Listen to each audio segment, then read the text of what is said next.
ګورئ الله سره ټوکې نه کیږي. تاسو واورئ، تاسو په الله ټوکې کوئ.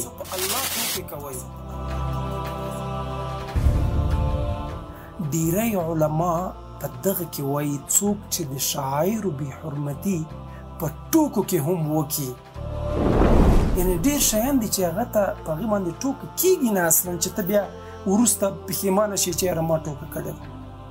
همداسې د سورت توبې په یو آیات کې راځي، صریح حکم دی، ووایه الله ووایه دوی ته چې لا تعتذروا قد کفرتم بعد ایمانکم. اوس بخښنې مه غواړئ، دا مه وایئ چې ما ټوکې کولې. یقینا چې تاسو کفر وکړو وروسته له ایمان نه. یعنې کله کله د ټوکې دا ټوکه د کفر مرتبې ته رسېږي.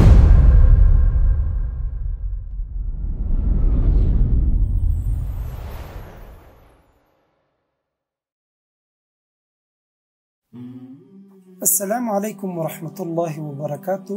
د نن ورځې موضوع مو ده په اسلام کې د ټوکو حد.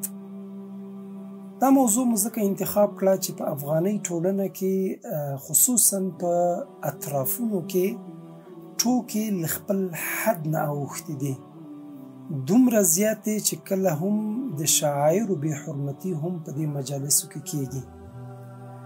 اسلام داسې نه دی چې د خوشطبعۍ او د خوښۍ او خوشحالۍ او د خندا ممانعت کوي، نه، هیڅکله هم نه.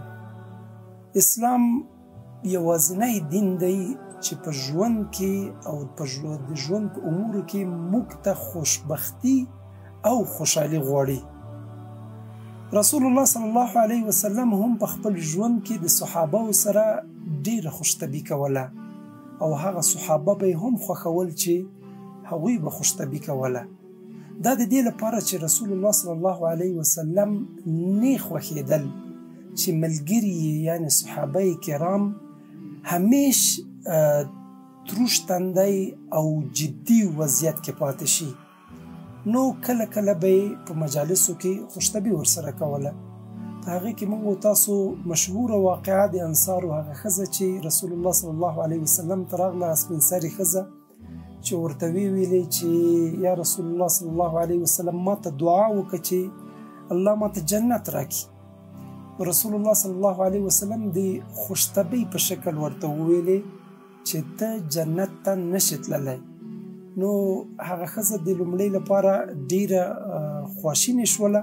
د هغه نه وروسته رسول الله صلی الله علیه وسلم ورته مسکی شو او ورته وویل دا ځکه چې جنت کې به د ښځو عمرونه کم وي، یعنې هغوی به ځوانانې وي، زړې ښځې جنت ته نشي تللی.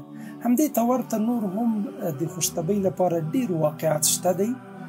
نو مخکې د دې موضوع د عمق نه موږ باید دا خبره وکړو چې اسلام کله هم د خوشطبعۍ د خندا او د خوښۍ د مجالسو ممانعت نه کوي، خو د دې لپاره یو حد تعیین کړی دی چې په دې کې په قرآن کریم کې هم صراحتاً هغه حدود معلوم دي او په احادیثو کې هم د دې لپاره حدود وضع شوي دي.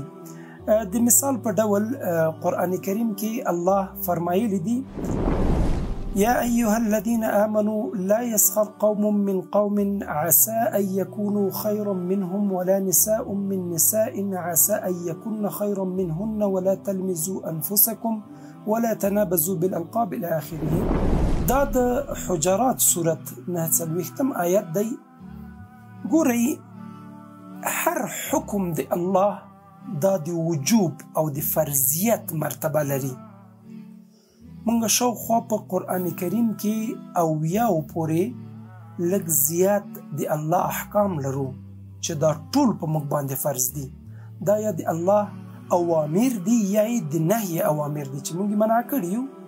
د دې آیت مفهوم داسې دی، مخاطب یې مسلمانان دي، وایي چې هغه قوم چې په نورو قومونو باندې ملنډې وهي یا ټوکې کوي، هغه چې ملنډې پرې وهل شوي وي کیدای شي دا له هغو نه غوره وي، الله ته نږدې وي، الله ته ګران وي. یا د ښځو هغه ډله چې په نورو ښځو باندې تمسخر کوي او ملنډې وهي، هغه چې تمسخر پرې کېږي یا پرې شوی دی کیدای شي هغه الله ته له دې نورو نه غوره وي، ښه خلک وي، ښې ښځې وي هغه. همداسې د دې ترڅنګ وایي چې تاسو په یو بل باندې بهتان مه کوئ، تور مه لګوئ، یو بل ته بد القاب مه استعمالوئ. او وروسته له دې نه چې چا ایمان راوړی دی دا کار کول غټ جرم دی. تاسو باید توبه وکاږئ، ځکه که توبه ونه باسئ دا د ظالمانو نه حسابېږئ. یعنې په دې آیت کې 4-5 امرونه شوي دي د الله لخوا نه چې په دې کې موږ ته مستقیم حدونه ایښي دي. هغه ټوکې او هغه تمسخر چې په هغې کې فحش وي، کنځلې وي، خصوصا حتی د یو چا فامیل ته مور و پلار ته سپکاوی پکې کېږي، یا مستقیم په یو مخاطب باندې داسې ټوکې کېږي چې یاره پوزه دې داسې ده، سترګې دې داسې دي، مخ دې داسې دی، بدن دې داسې دی. ګورئ الله سره ټوکې نه کېږي، دا الله خلق کړي دي. تاسو واورئ، تاسو په الله ټوکې کوئ، دا خبر زیږه ده خو وایوره. تاسو په الله ټوکې کوئ، تاسو په مخاطب ټوکې نه کوئ، ځکه الله پاک خپله وایي په حدیث قدسي کې وایي چې زما بندگان د آدم اولاد ما ته ښکنځلې کوي، هغه زمانې ته ښکنځل کوي او زمانه زه یم چې شپه ورځ کوم او ورځ شپه کوم. د همدې حدیث په مطابق موږ الله ته ښکنځلې کوو عیاذ بالله. په یو چا تمسخر دا په ده تمسخر نه دی. هر هغه څه چې الله خلق کړي دي هغه یې ښایسته خلق کړي دي. الله په قرآن کریم کې وایي ولقد خلقنا الانسان فی احسن تقویم. انسان په دې مخلوقاتو کې تر ټولو ښکلی الله خلق کړی دی او ته په عمق باندې تمسخر کوي، په عمق باندې ټوکه کوي. دا د حد نه تجاوز دی.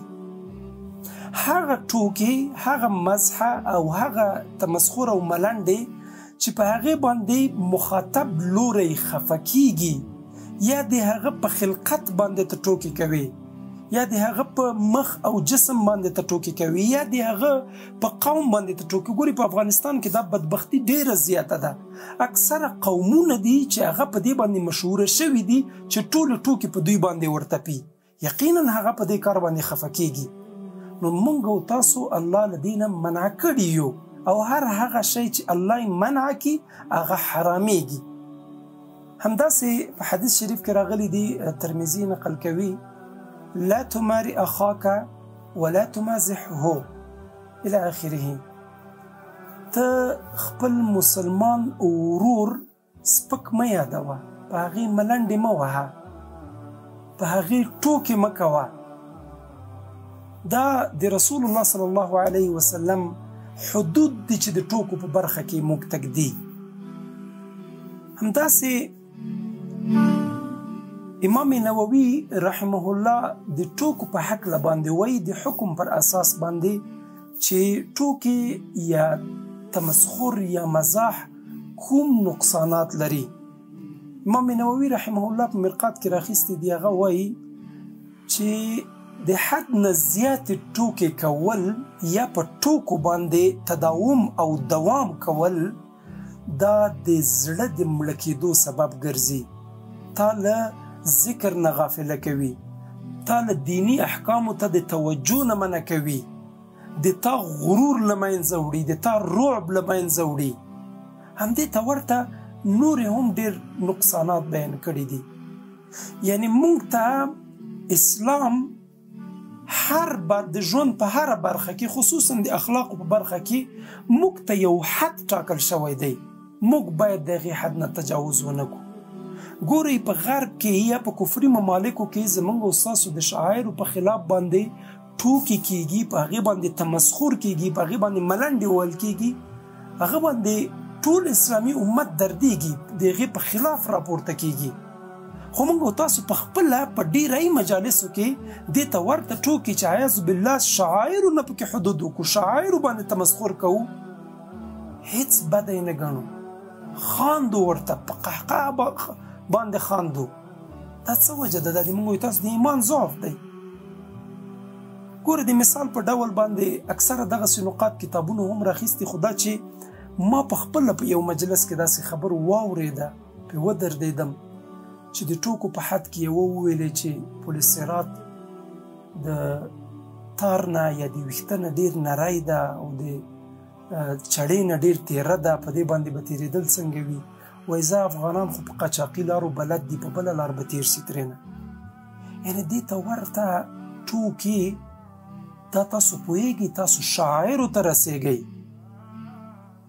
دې ته دا خو لا کمې ټوکې دي. زموږ ستاسو په ټولنه کې له دې ډېرې ټوکې کېږي. تاسو ومنئ په عالم باندې ټوکه کېږي، په ملا باندې ټوکه کېږي، په مسجد باندې ټوکه کېږي، حتی په کتاب باندې ټوکه کېږي، او نور ناست مجلس ورته خاندي. یا مثلا مستقیم په یو مجلس کې یا په یو سفر کې په یو قوم باندې ټوکه کېږي. د دغه نه عداوتونه، کینې، بغض، حتی دښمنیانې رامنځته کېږي. موږ او تاسو الله له ټوکو نه، له خوشطبۍ نه نه یو منع کړي. موږ هم خوشطبي کوو، باید ویې کوو. دا د موږ د ژوند ضرورت دی. انسان ټول عمر جدي نشي پاتې کېدلی. هغه ضرورت لري د دې لپاره چې یو څه وخت ملګرو سره کیني، خپل فامیل سره کیني، مور او پلار سره کیني، خوشطبي وکړي، وخاندي، خوشحاله شي. موږ د دې نه یو منع کړي، خو حد باید، د حد نه باید تجاوز پکې ونه کړو. ځکه په دې کې زه د نورو مفتیانو افتاء را نقلوم. ډیری علما په دغه کې وایي څوک چې د شاعرو بې حرمتي په ټوکو کې هم وکړي، ډیری شیان دي چې په هغې کې ټوکه نه منل کېږي. لکه د رسول الله صلی یو حدیث ده د طلاق او د نکاح په هکله باندې وایي چې د دې ټوکه هم ټوکه ده او رښتیا یې هم رښتیا ده. نو همداسې شاعر هم دي. یعنې ډېر شیان دي چې هغه ته په هغې باندې ټوکه کېږي نه اصلا، چې ته بیا وروسته پښیمانه شي چې یاره ما ټوکه کړې. همداسې د سورت توبې په یو آیت کې راځي، صریح حکم دی چې یوې ډلې، مفسرین وایي یوې ډلې د مسلمانانو له منځ نه چې منافقین ول، هغوی په یو جنګ کې په مسلمانانو په صحابه کرامو باندې ټوکې وکړلې. هغوی دا شکایت رسول الله صلی الله علیه وسلم ته ورسول. آیتونه را نازل شول د دې په هکله باندې. وایي الله ووایه دوی ته چې لا تعتذروا قد کفرتم بعد ایمانکم. اوس بخښنې مه غواړئ، دا مه وایئ چې ما ټوکې کولې. یقینا چې تاسو کفر وکړو وروسته له ایمان نه. یعنې کله کله د ټوکې دا ټوکه د کفر مرتبې ته رسیږي او موږ تاسو پرې پوهېږو نه. ګورئ په بل حدیث شریف کې راځي، رسول الله صلی الله علیه وسلم فرمایي چې کله کله زموږ او ستاسو یا کله کله ستاسو له خولې نه داسې خبرې ووځي چې په هغې باندې ته مطلق مکمل فاسد شي، خو ته نه یې خبر. همدغسې نقطو ته اشاره ده. یا په بل حدیث شریف کې راځي چې خصوصا د اوس وخت لپاره اشاره ده چې قیامت ته نږدې به داسې زمانه راشي چې مسلمانان به سهار کافر شي او ماښام به مسلمان، ماښام به کافر شي او سهار به مسلمان. یعنی دا د ژوند په ټولو برخو کې، خصوصا د اخلاقو په برخه کې موږ به حدود کراس کو، او دا حدود کراس کول انسان کله کله له ایمان نه هم باسي.